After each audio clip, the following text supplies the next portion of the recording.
नमस्कार दोस्तों। आज हम गणित की 1000 क्वेश्चनों की सीरीज स्टार्ट कर रहे हैं, जिसमें आज हम लगभग 20 या 25 क्वेश्चनों के बारे में अध्ययन करेंगे। तो हमारे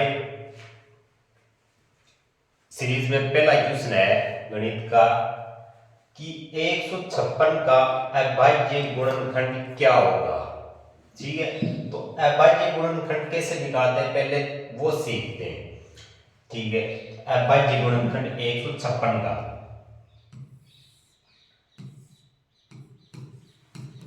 156 का अभाज्य गुणनखंड निकालते हैं हम। ठीक है, तो देखो 156 में 2 का भाग 7 और 8, फिर 2 का जा रहा है 3 9, फिर 3 का जा रहा है 1 और 3, फिर 13 का जा रहा है एक बार। तो हमारे पास 156 का अभाज्य गुणनखंड क्या आया, 2 की घात 2 गुणा 3 गुणा 13। हमारे पास 156 का अभाज्य गुणनखंड आया 2 की घात 2 गुणा 3 गुणा 13। तो हमें क्वेश्चन क्या पूछा है कि 156 का अभाज्य गुणनखंड क्या होगा। ठीक है, तो इसमें देखो हमारे पास कौन सा ऑप्शन है, इसमें 2 की घात 2 गुणा 3 गुणा 13। ये हमारे पास पहला ही ऑप्शन है, 2 की घात 2 गुणा 3 गुणा 13।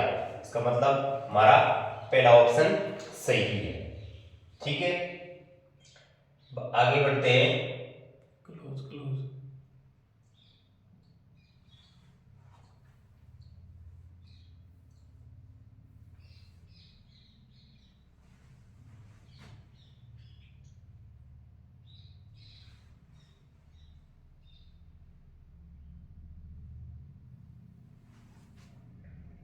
ठीक है,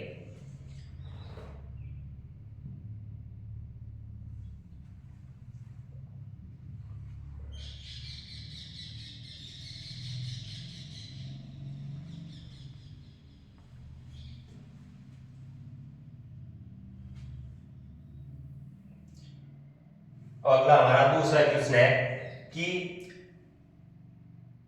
96 और 404 का एचसीएफ 4 है, तो एलसीएम 96 और 404 ज्ञात कीजिए। मतलब इसका एलसीएम ज्ञात करना है हमें।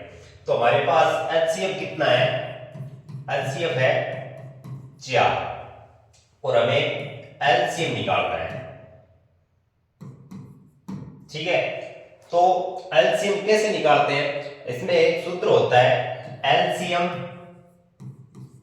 ए कोमा बी बराबर ए गुणा बी बटे एचसीएफ।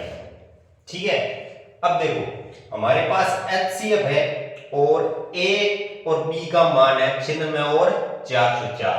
तो एलसीएम निकालते हैं हम यहां से, ए का मान 96 और बी का मान 404। तो ए 96 गुणा 404 बटे एचसीएफ है हमारे पास 4। अब 4 से काट दो 1 0 1, 96 को 101 से गुणा करो, 96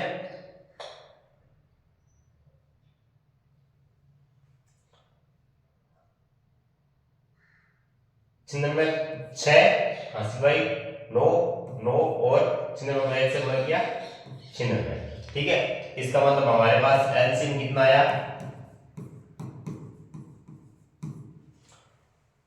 9 6 9 6। अब हमारे पास ऑप्शन में कौन सा है 9 6 9 6, बी ऑप्शन। तो हमारा राइट कौन सा होगा 9696। अब अगला क्वेश्चन देखो, पेन ब्लैक ब्लैक ब्लैक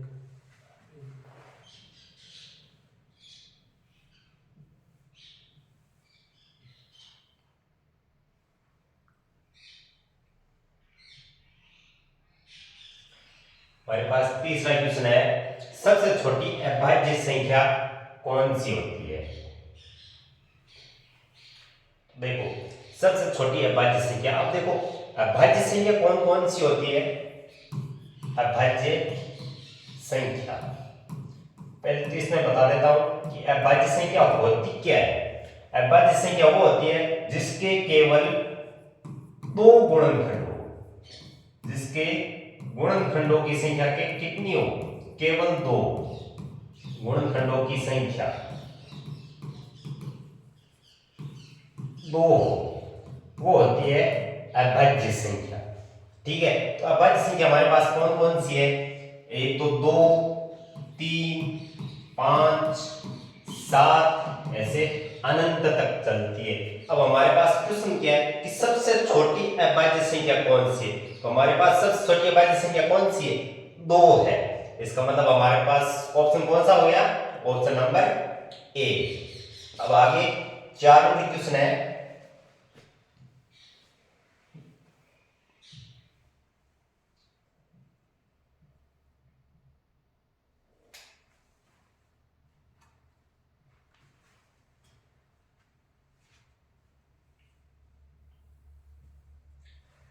चार नंबर क्वेश्चन है कि 5 माइनस रूट 3 1 है, मतलब क्या है, परिमेय संख्या है या अपरिमेय संख्या है या पूर्ण संख्या है या पूर्णांक संख्या है। तो याद रखना, जहां पे भी आपको रूट दिख जाए वो हमेशा क्या होती है, अपरिमेय संख्या होती है। क्या होती है, अपरिमेय संख्या। तो यहाँ पे 5 माइनस रूट 3, मतलब हमारे पास रूट 3 आ गया, रूट 3 आ गया, इसका मतलब ये कौन सी संख्या होगी, अपरिमेय संख्या। ध्यान रखना, इस क्वेश्चन में इसको इस प्रकार से भी पूछ सकता है कि पूछ लिया 5 रूट 3 क्या है, ये भी क्या है, अपरिमेय संख्या। इसको ऐसे भी पूछ ले कि 5 रूट 3 क्या है, ये भी क्या है, अपरिमेय संख्या। और इसको ऐसे भी पूछ ले कि 5 बट्टा रूट 3 क्या है, ये भी क्या है, अपरिमेय संख्या। तो आपको जहां पे भी चाहे प्लस हो, चाहे माइनस हो, चाहे भाग में हो, चाहे गुणा में हो, जहां पे भी रूट दिख जाए वो क्या होगी, वो अपरिमेय संख्या होगी। अब आगे क्वेश्चन नंबर 5,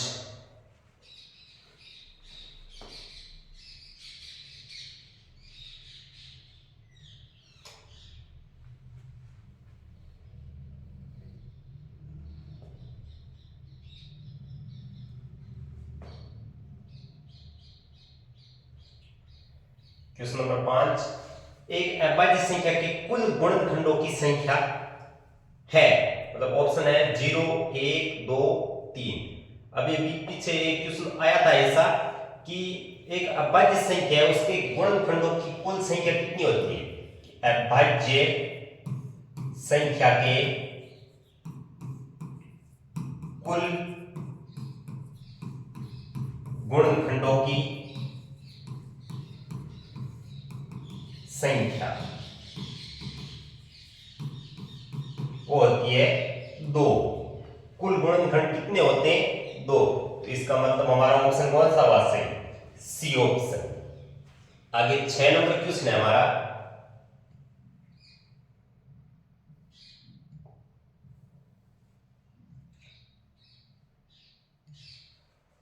कि 130 के अभाज्य गुणनखंडों की घातों का योगफल क्या है, घातों का योगफल। तो 130 का पहले तो हमें अभाज्य गुणनखंड निकालना है, फिर उनकी घातों का योग करना है। तो देखो 130 का पहले अभाज्य गुणनखंड निकालते हैं। 2 का भाग जा रहा है, ये जा रहा है 65 बार, फिर 5 का भाग जा रहा है 13 बार, फिर 13 का भाग जा रहा है 1 बार। तो 130 का अभाज्य गुणनखंड क्या आया, 2 गुणा 5 गुणा 13, मतलब इनकी घातें क्या है, 1 1। अब योग पूछा है, घातों का योग, घातों का योग। तो घातें कितनी कितनी है, 2 की घात 1 प्लस 5 की घात 1 प्लस 13 की घात 1, इन घातों का योग कितना आया, 3। इसका मतलब हमारा ऑप्शन कौन सा सही है, बी ऑप्शन। आगे 7 नंबर क्वेश्चन देखो,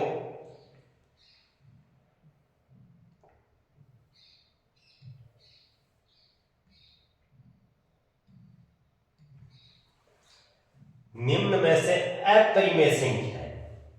देखो अपरिमेय संख्या, एक तो रूट वाली अपरिमेय संख्या होती है। अब ये भी ध्यान रखना कि अपरिमेय संख्या वो भी होती है जिसमें मतलब भाग चलता ही जाए, कभी भी खत्म ही ना हो। ठीक है, जैसे कि हम एक में भाग देते हैं 3 का, ये कितनी बार जाएगा 0.333, ये चलता ही जाएगा। ठीक है, इसका मतलब देखो इसमें तो 2.31 है के ऊपर बार है, इसका मतलब बार का मतलब ये बार बार वापस ये आता ही जाएगा। ठीक है, बी 4 तो कभी भी अपरिमेय संख्या होती नहीं है क्योंकि ये रूट में नहीं है, और 2.3 है ये भी अपरिमेय संख्या नहीं है। इसका मतलब हमारे पास ऑप्शन कौन सा बचा पीछे, डी, जिसमें भाग जा रहा है लास्ट तक, मतलब पूरा भाग नहीं जाता है। ठीक है, वो होती है हमारे पास अपरिमेय संख्या, जाएगा। अब आगे 8 नंबर क्वेश्चन देखो।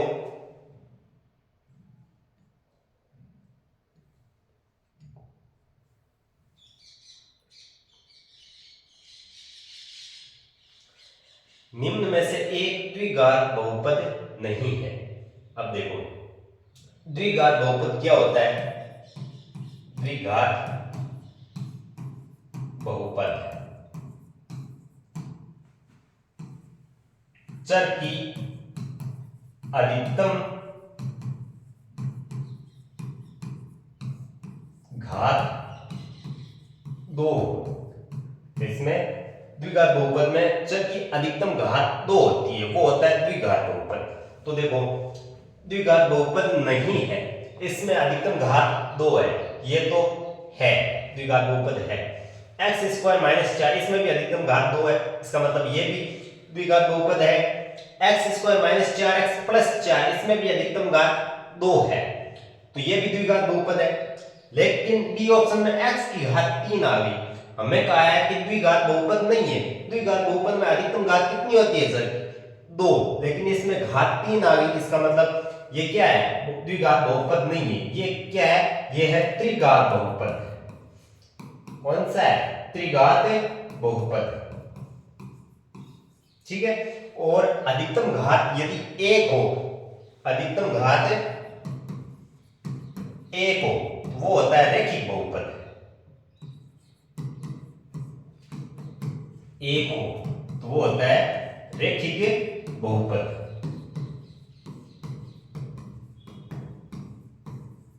ठीक है, अब आगे 8वां क्वेश्चन।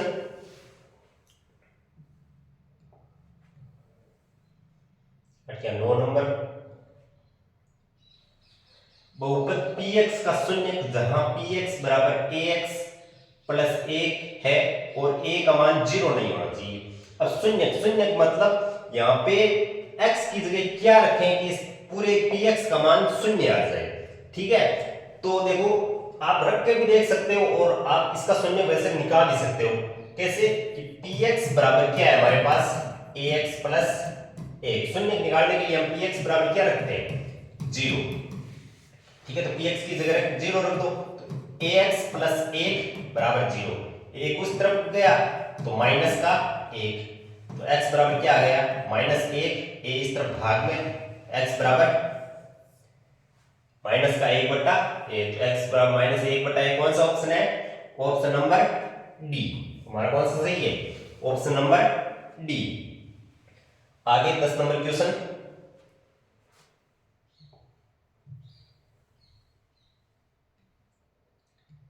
देखो 10 नंबर क्वेश्चन है, एक द्विघात बहुपद में शून्यकों की अधिकतम संख्या कितनी हो सकती है। द्विघात बहुपद, द्विघात बहुपद में शून्यकों की संख्या देखो कितनी होती है, द्विघात में होती है 2, मतलब अधिकतम घात 2 हो तो शून्य की संख्या कितनी होगी, 2। और त्रिघात में शून्यकों की संख्या कितनी होगी, 3। और रैखिक में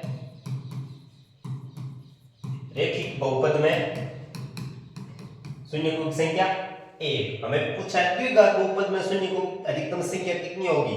द्विघात में अधिकतम संख्या कितनी होती है 2। तो हमारा ऑप्शन नंबर बी सही है। आगे देखो 11 नंबर क्वेश्चन।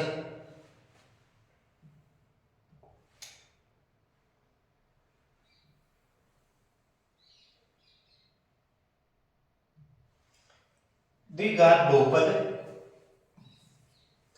बहुपद x स्क्वायर माइनस का x माइनस 2 के शून्य क्या है।